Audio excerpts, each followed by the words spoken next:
Ramdamay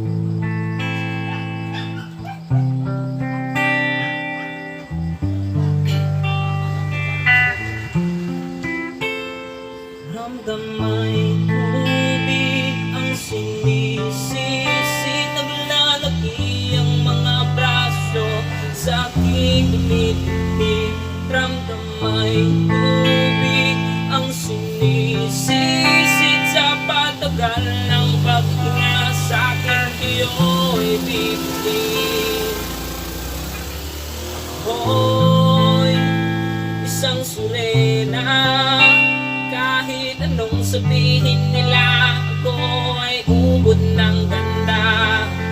Ako'y isang sirena, kahit anong gawin nila, bandera ko'y di tutumba. Ramdamay tubig ang sinisisi, naglalagi ang mga braso sa aking bibig. Ramdamay tubig ang sinisisid sa patagal ng paghinga sa akin kayo ay bibilib. Simula pa ng bata pa ako, halata ko na kapag naglalaro, kaya parang lahat ay nalilito. Magaling si Chinese garter at piko, mga labi ko'y pulang-pula sa pabulgam na sinapa. Palakat-lakat sa harapan ng salamin, sinasabi sa sarili ano pa naman nila habang bumikibot ang bewang. Mga hikaw na gumigiwang gamit ang pulbos na binili kay Aling Bebang, upang matakpan ang mga basa sa mukha na galing sa aking ama na tila di natutuwa sa tuwing ako'y nasisilayan. Laging nalalatayan sa paglipas ng panahon na di ko napapalayan, na ibis na tumigas ay tila lalong lumambot ang puso ko kapag mahal parang pingin at natulog. Ako'y isang sirena, kahit anong sabihin nila, ako ay ubod ng ganda.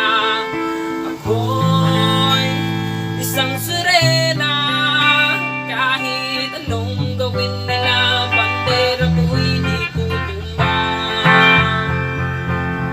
Hanggang sa naging binata na ako, di ka muna mali, talaga na pala to. Pero bakit parang lahat ay nalilito pa rin? Ano ba ang mga problema nyo?